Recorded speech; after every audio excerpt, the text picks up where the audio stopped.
Hi again. You may recall that in week two, module two, one of the points that was made was that academic discourse tends to be highly formulaic.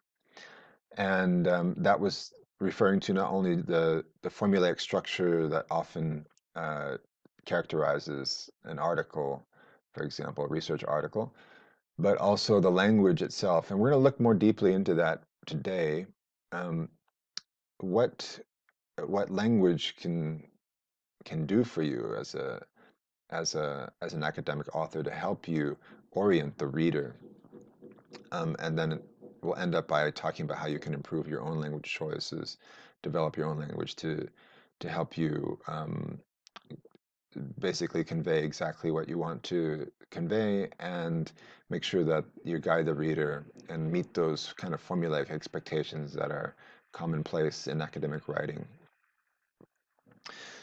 So you remember that in the last video I mentioned how one important um, one important type of uh, one important way that one can come up with a title is thinking about what the evidence is for their claim. And this kind of claiming and warranting, or claiming and presenting the evidence for that claim, is a very common structure that drives argumentation in academic discourse.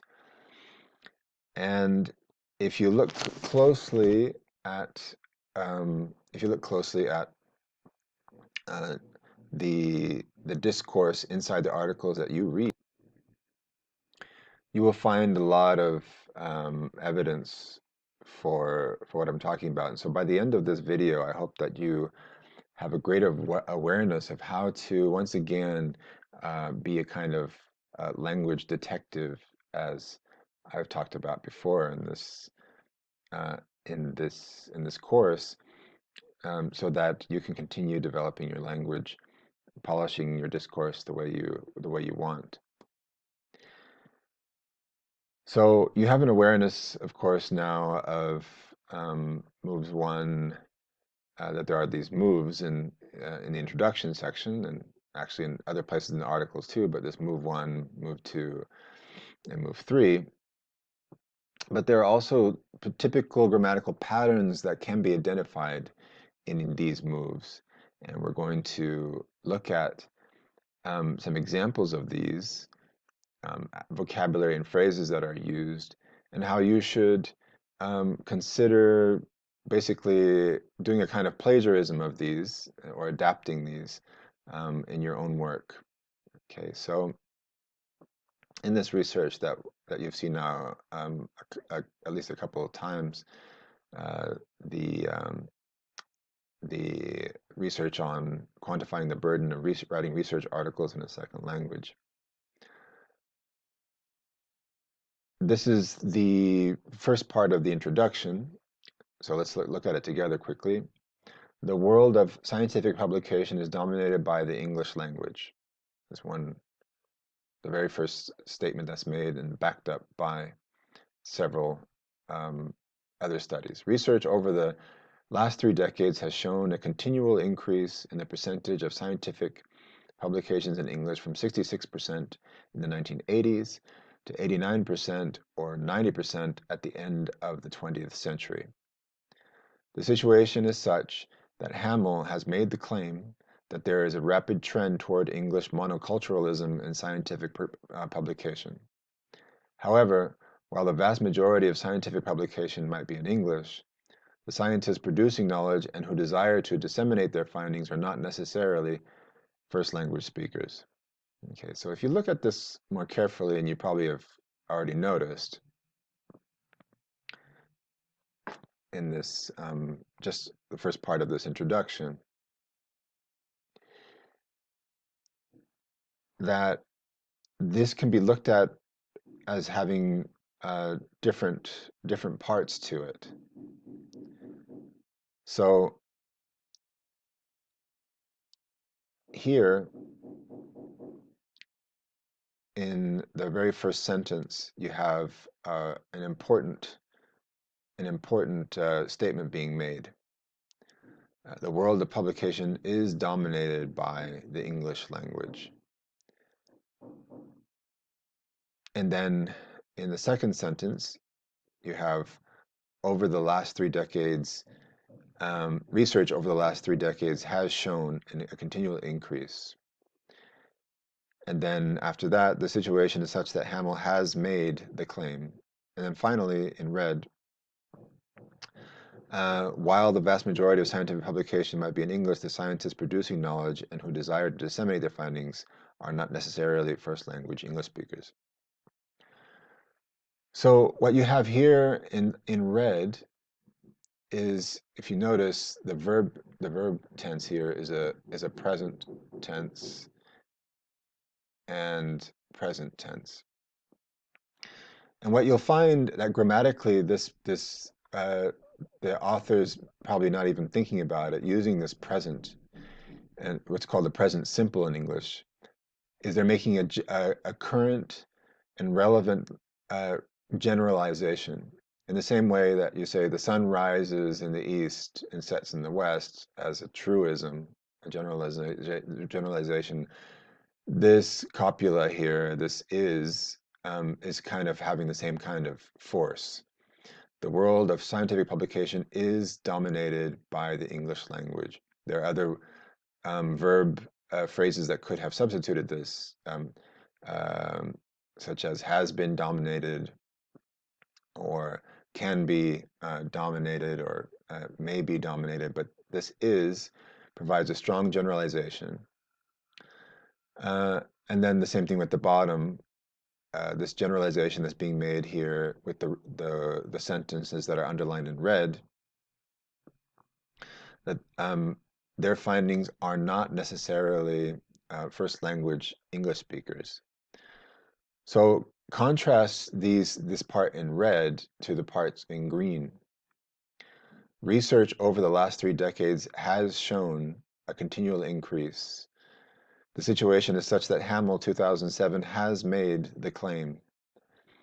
So what they're doing here is, this is the territory, and as is the red is also establishing territory, but it's not so much their claim.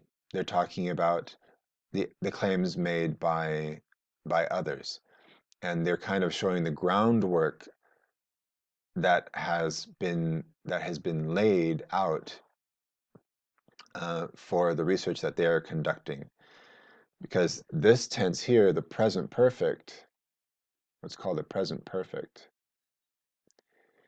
is used it signals work that that began at some point in the past, although it's not important when exactly, but there's a certain recency to it, at some point in the past, and that continues to the present. Contrast that with a past simple, for example, where you'd have research over the last decades showed a continual increase. Well, if the authors had written showed, it would distance their claim from the research that helps drive that claim. There would be a distance from it if they put it directly in the past at a point in the past. It would reduce the relevance of it if they had written research over the last 3 decades showed a continual increase. By putting this present perfect here, it increases the sense of relevance to what they're talking about now. So grammar here, grammar choice, is a tool to signal relevance, to help show generalization and claiming, and show territory that has been laid out.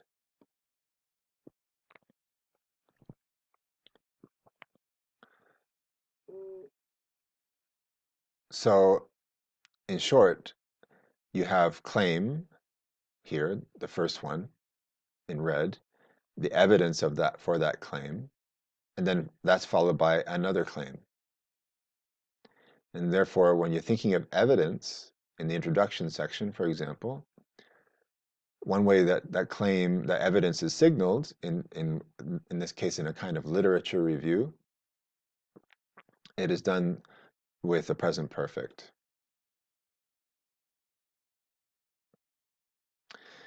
So this leads me to an important point, which is that you should use a lot of the words and the phrasing that you come across in your reading as inspiration for for novel discourse that you produce. So not just the grammar, but look at this entire phrase in blue here. Research over the last 3 decades has shown a continual increase. You could control C, copy this entire phrase in blue and paste it in any number of articles, and it would still apply. This is a very nice reusable construction. This entire sentence, this entire phrase here, you could cut and paste it, basically. This is not plagiarism. Plagiarism is when you take someone else's ideas. So if you took these author's thesis, if you took this exact sentence here, for example, that if you took that very first sentence and copied and pasted it, that would be plagiarism, arguably. But this part in blue is signaling, is orienting the reader, and and is a nice little linguistic tool that you could use if you want to build up a bank of uh, phrases and formulations that you think, that sounds nice. I wanted to use this at some point in my research. I encourage that, especially if you're a non-native speaker of English, because such tools, um, if they've been published and they're formulaic and they're used often, you can use them to your benefit as well. Another example of this is the second one in blue here. Hamill, 2007, has made the claim that, again, if you take out Hamill here and maybe part of the date, you can recycle this. You can copy and paste and recycle that same phrase in any number of articles that you produce. There is a rapid trend towards. That's a nice sounding phrase that could be copied and used. It's not plagiarism. It's just good language reuse. So as you go through the papers that you read, you will have an awareness of now moves, this moves 1, 2, and 3 in research articles. And having an awareness of these moves, you can also now also have an awareness of how authors orient their readers grammatically and lexically with the vocabulary and the phrases that they use to help them signal that. So as you read, you have this vision, hopefully, of the different moves and also the different kind of claiming and evidence moves and the way the actual wording authors use, and build up a store of those. As in this example here, where there's a move to, and we know that the word however is often used, but why don't you just underline and control C, control V?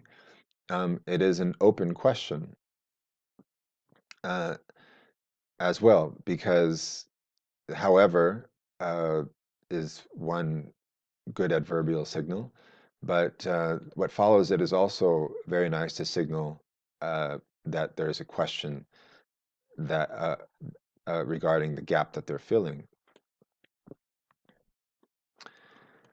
And as you see, the authors go on, and as they're building this claim, they add to it to provide more evidence.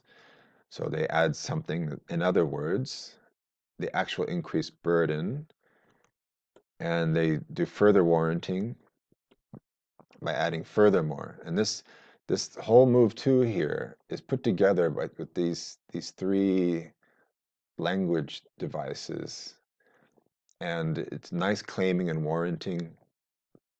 And again, there are linguistic signals, but those linguistic signals, if you learn them on uh, uh, decontextualized from this discourse, it wouldn't really mean much. But as you read these and you encounter these in the articles that you read for your own field, for your own discipline, hopefully now you have a greater awareness of them and begin to kind of register these for reuse in your own writing.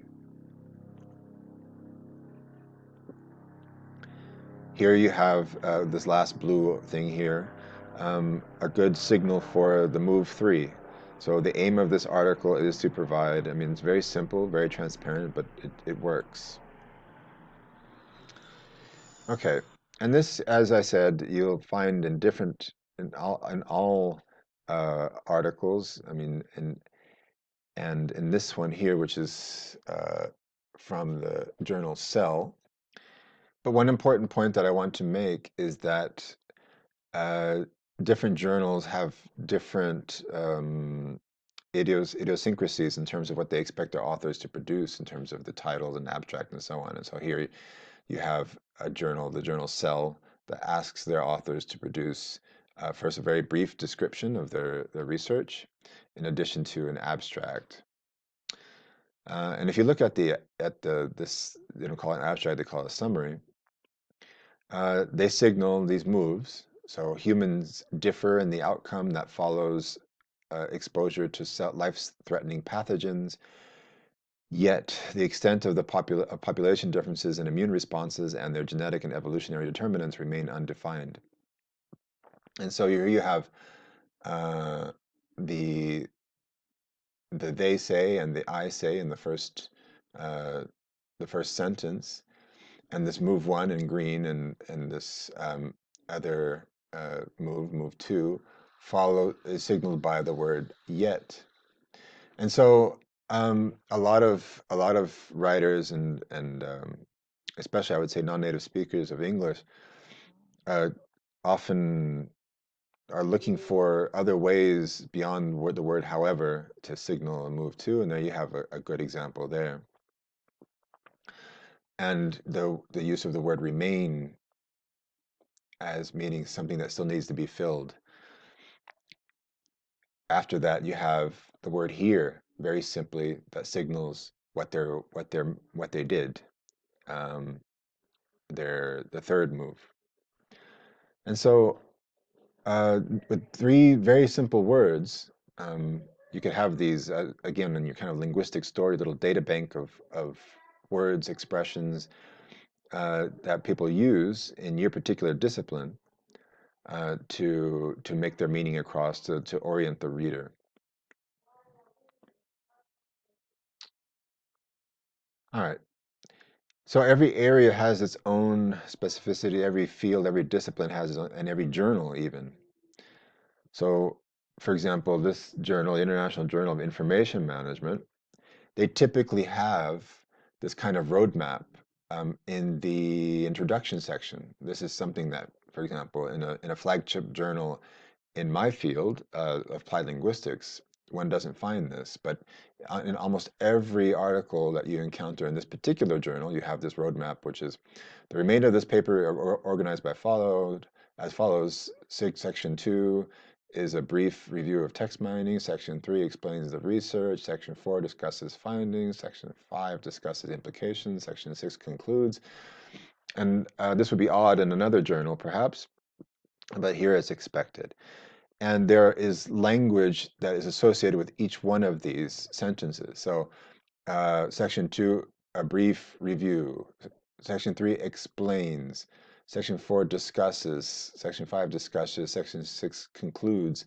And so you could notice this in your own field, in your own discipline, and in the journals that you most read in your discipline, and now hopefully develop an awareness of the actual wording, the formulaic way that the authors signal their discourse, orient the reader in those particular journals. So one of the important tasks that you have now for this module is to choose a mentor text, at least one mentor text. And what is meant by this? a text that you use or have used in your research that you admire. It doesn't necessarily have to be an article that you think is particularly uh, important in your research, but that's great if it is. But it should be an article, an author, or a team of authors whose voice or whose voices you admire, so that you think are very effective in bringing their point across. Ideally, you have more than just a one or two of these texts to begin to use these to help you as a kind of template to start your own template development when you to as a reference to say, okay, how did I don't know if my voice is coming across right. I don't know if I'm wording this the right way. Let's see how this author or these authors started their introduction section. How did they signal? How did they talk about their participants in the method section? Again, it's not plagiarism. You're looking at how they signal particular moves, particular points that they want to make. Um, and as you write, you'll have these sections in mind, how they interconnect through the language, but also as far back as the title and the introduction. You can use all of those sections, the language in all of those sections, in a way that can inspire you for your own the original discourse that you produce. And that's what you'll be doing next, actually, is you'll be working on the introduction for this course, for your one of your main assignments. And keep in mind that this is one section in a very large structure, but it is a very important one for all the reasons that we've already discussed, that you want to start off on the right foot with your reader.